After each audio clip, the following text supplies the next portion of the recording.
Ahora en su carta número 12, el hermano Lawrence dice: hola amigo, ten valor.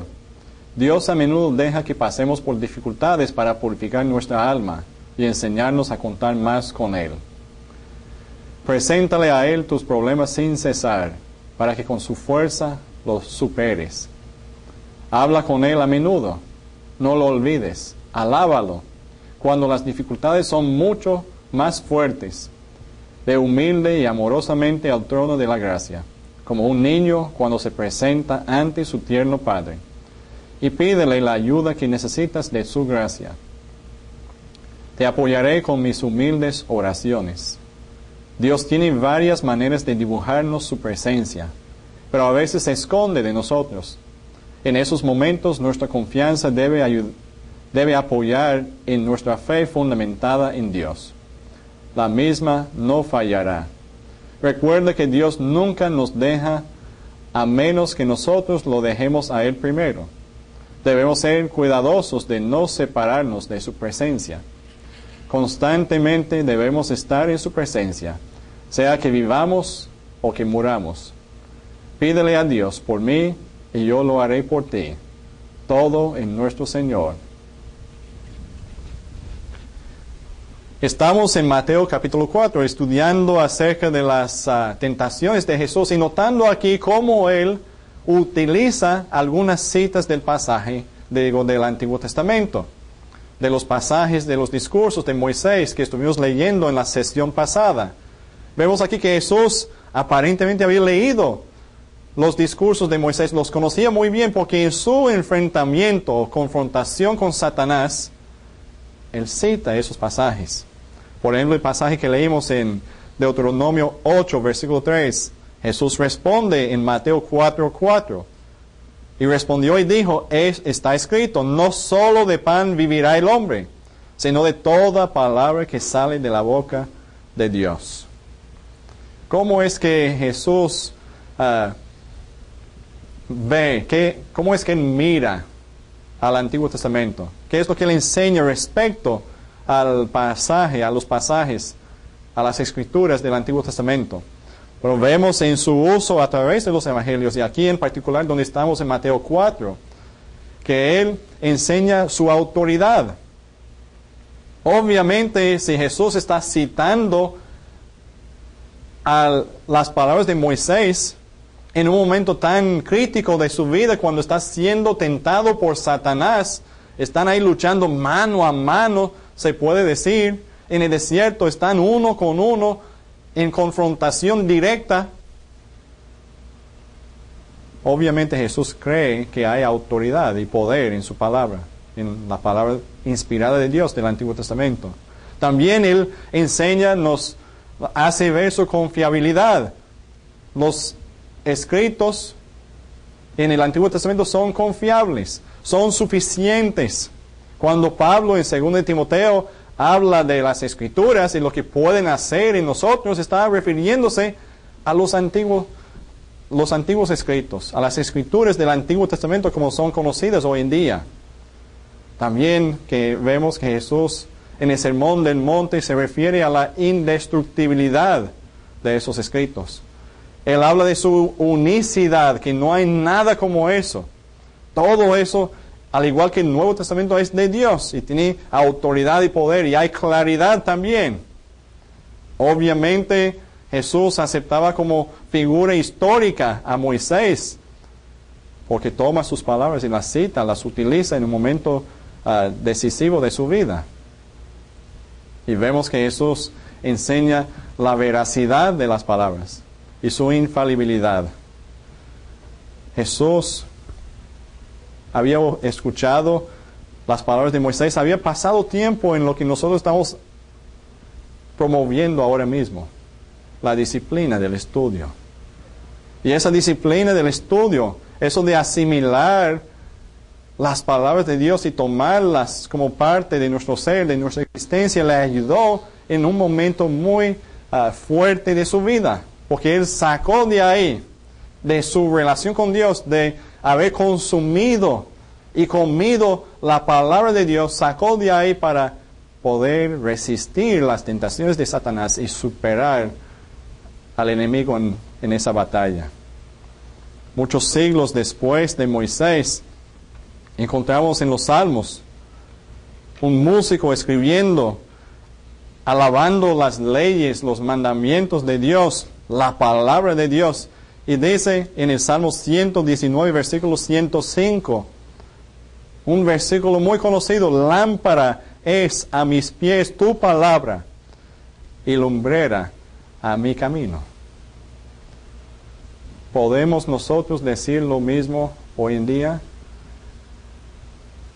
Con sinceridad, con honestidad, genuinamente decir la palabra de Dios verdaderamente, no en algunos momentos, pero en todo momento es lámpara a mis pies. Está resplandeciendo en mi vida, dando luz y enseñándome el camino. Yo no tomo ningún paso sin que haya luz de la palabra de Dios para yo tomar ese paso seguro. Estamos diciendo eso, estamos dispuestos a decir eso, porque la disciplina del estudio se trata de eso, de entregarnos a Dios por medio de su palabra de esa forma. En los tiempos del Nuevo Testamento, algunos cristianos judíos fueron perseguidos y tentados a abandonar su fe en Cristo. Un hombre inspirado por Dios los escribió a ellos, animándolos a mantenerse firmes, a no volverse atrás, a no echar a perder todo lo que habían alcanzado en Cristo. Y les dice en Hebreos capítulo 4, versículo 12, lo siguiente. Él dice que la palabra de Dios es viva y eficaz y más cortante que toda espada de dos filos, y penetra hasta partir el alma y el espíritu, las coyunturas y los tuétanos, y discierne los pensamientos y las intenciones del corazón. También este autor está reconociendo la importancia de la palabra de Dios en la vida de los cristianos, tanto como individuos como una comunidad de fe. La palabra de Dios es como una espada de dos filos que penetra en las cosas profundas de nuestro ser y deja todo abierto, totalmente abierto delante de Dios. No podemos esconderle nada. La palabra hace como un bisturí en las manos de un cirujano. Eso es lo que Dios está haciendo. A mí no me gusta pensar nunca en someterme a una intervención quirúrgica. Eso me da pavor. Pero si llega el momento y me veo en la necesidad, lo hago. ¿Por qué? Y me imagino que ustedes lo hacen también, lo harían. ¿Por qué?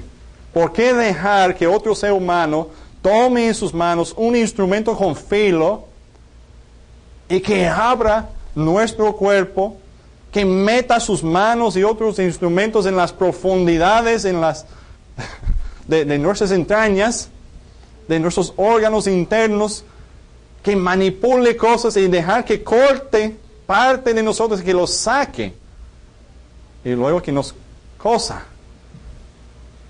para que empiece el proceso de la sanidad? ¿Por qué vamos a someternos a eso?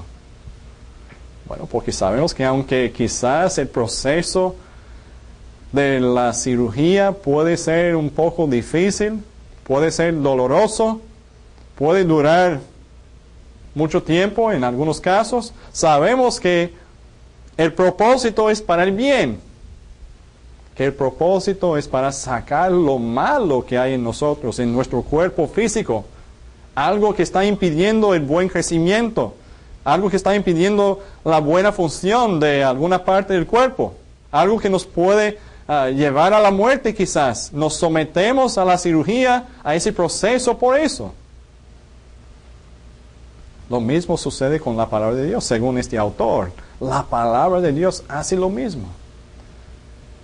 Penetra y corta y va extirpando lo malo, cortando lo malo. ¿Para qué? Para dejarnos sanos, completos, como Dios quiere que seamos. Así que la disciplina del estudio de la palabra debe ser algo muy importante en todas nuestras vidas. Vamos a mirar esto.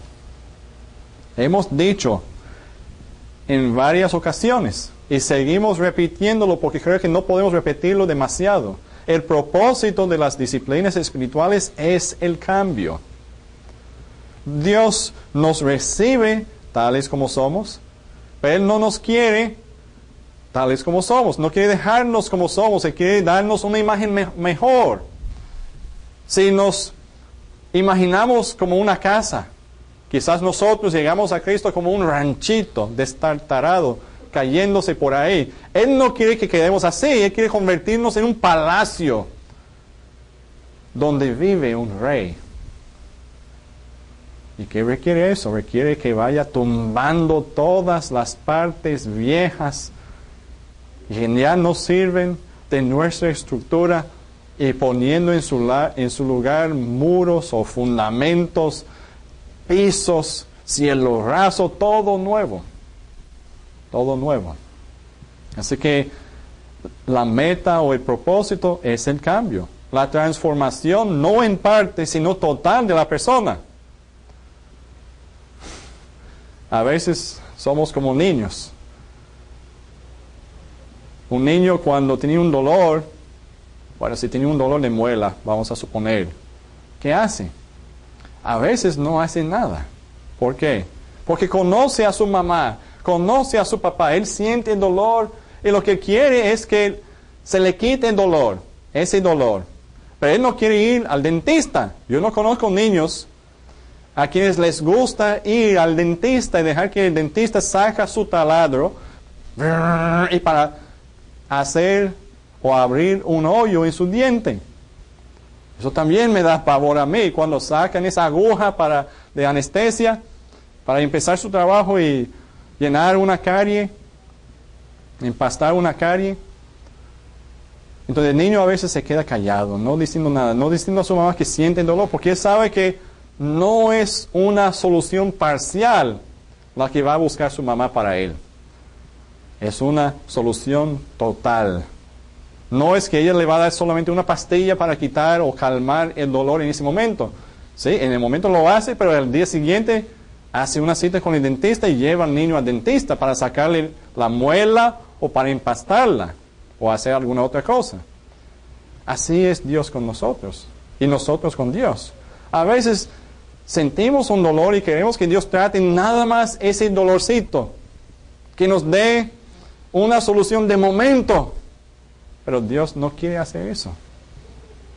Dios quiere hacer en nosotros una reformación o remodelación o transformación total de nuestra persona. También hemos notado que existe hoy en día la tendencia de remover la esencia de la fe de los detalles de la vida cotidiana y ubicar la fe exclusivamente en momentos y lugares especiales. No podemos hacer eso. No podemos esperar, reaccionar y comportarnos bien y pensar lo que debemos de pensar en los momentos decisivos y críticos de nuestra vida si no estamos viviendo todos los momentos de nuestra vida tomados de la mano de Dios. No podemos esperar hacer lo que Jesús hizo sin adoptar su manera de vivir en todas las áreas de nuestra vida. Y no podemos adoptar la manera de vivir de Jesús sin participar profundamente en las disciplinas que Él llevaba en su vida.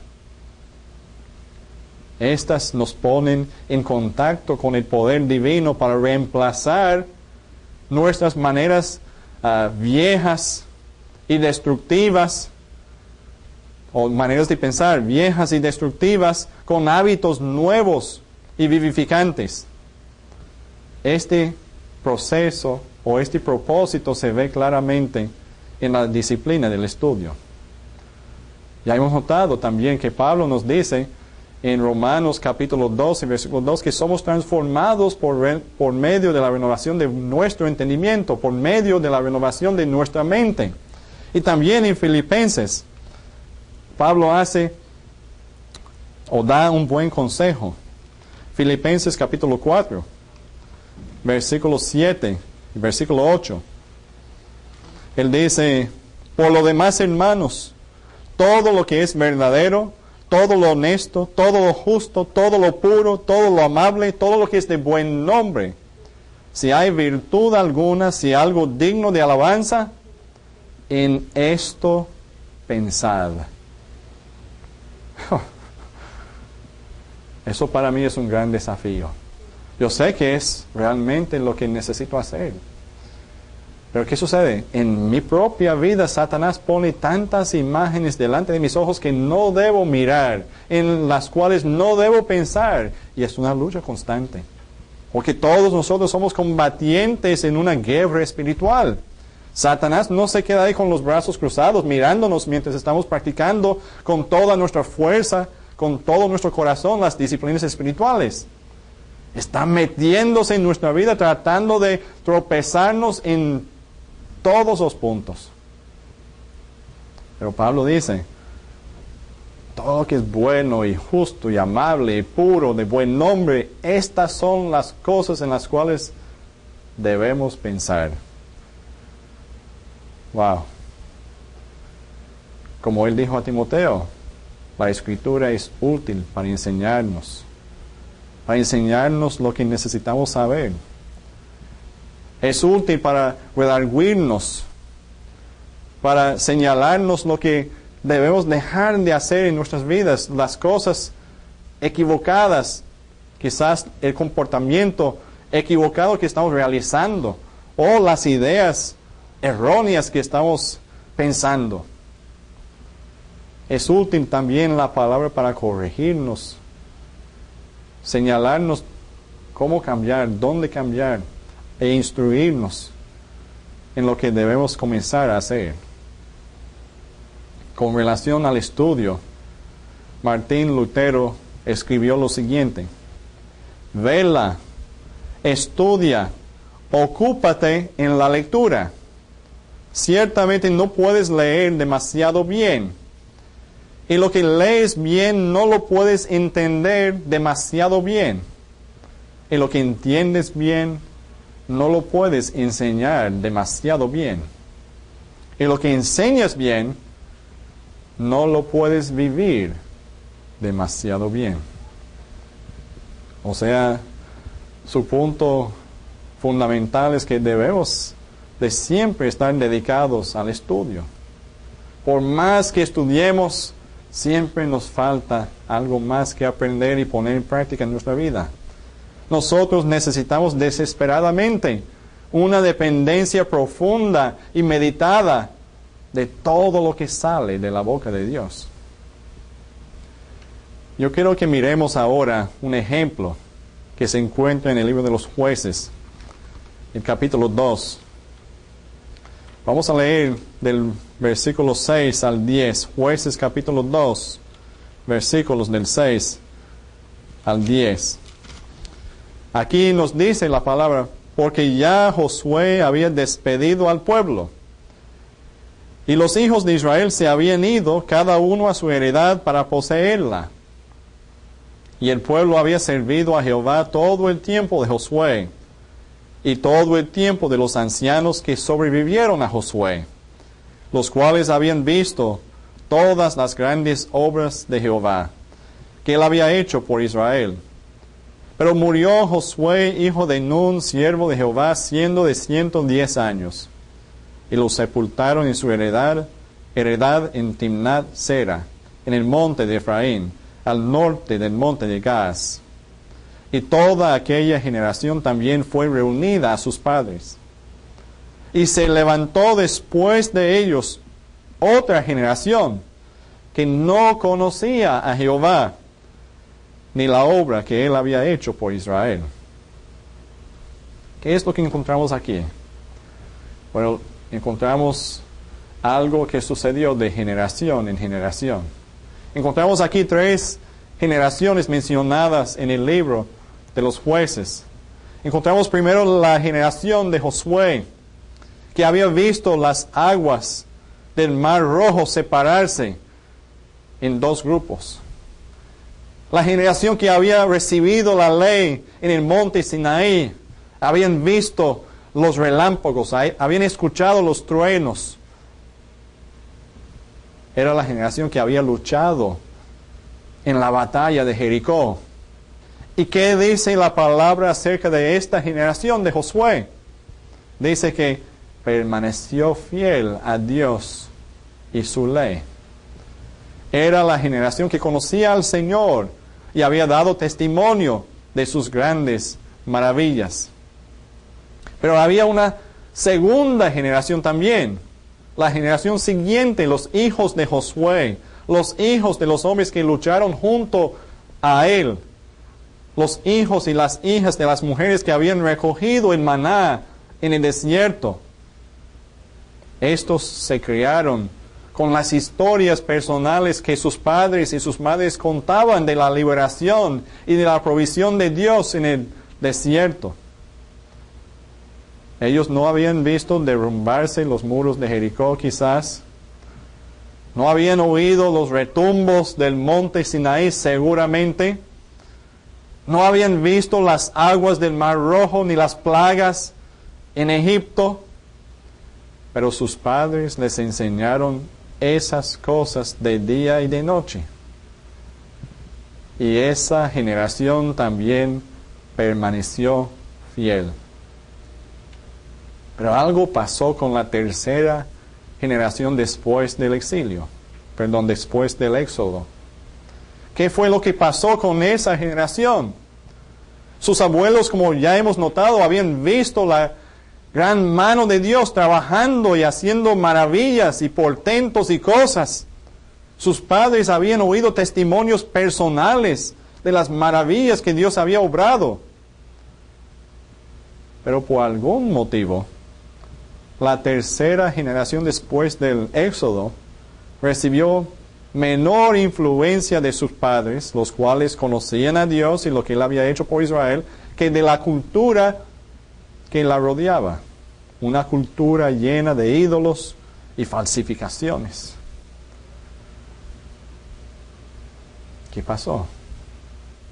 ¿Cómo fue que esa tercera generación creció sin conocer a Dios y lo que Él había hecho por ellos? Claro, nosotros todos vivimos con la influencia de la sociedad que nos rodea. Ellos tenían esa influencia en su tiempo. Por supuesto que su estilo de vida había cambiado drásticamente a lo largo de esas generaciones. Las cosas no son iguales. Ya no están en Egipto, ya no están en el desierto, ya no están luchando tanto por conquistar la tierra. La tienen. Están construyendo sus casas y hay más tranquilidad, más paz. Pero no fue la sociedad la que descarrió a esta tercera generación. No fueron los enormes cambios en el estilo de vida que ocurrieron en la sociedad tampoco. La tercera generación de israelitas libres se crió sin conocer a Dios ni las cosas que había hecho por Israel, porque aunque sus padres les dieron muchas bendiciones materiales, no hicieron lo que habían hecho sus padres antes que ellos. Vamos a leer el Salmo 78 para oír lo que Dios espera de nosotros, lo que Él esperaba de ellos. El Salmo 78, versículos del 1 al 8. Escuchad, pueblo mío, mi ley. Inclinad vuestro oído a las palabras de mi boca. Abriré mi boca en proverbios. Hablaré cosas escondidas desde tiempos antiguos, las cuales hemos oído y entendido, que nuestros padres nos las contaron. No las encubriremos a sus hijos, contando a la generación venidera las alabanzas de Jehová, y su potencia, y las maravillas que hizo.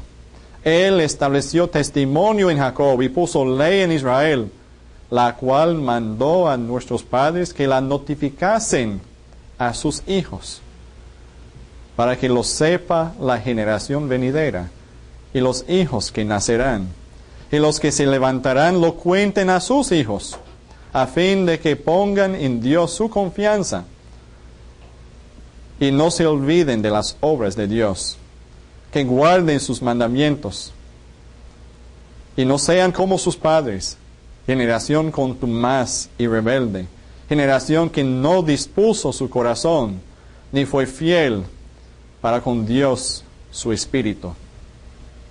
¿Qué hicieron los de la segunda generación con sus hijos, la tercera generación? ¿O qué no hicieron?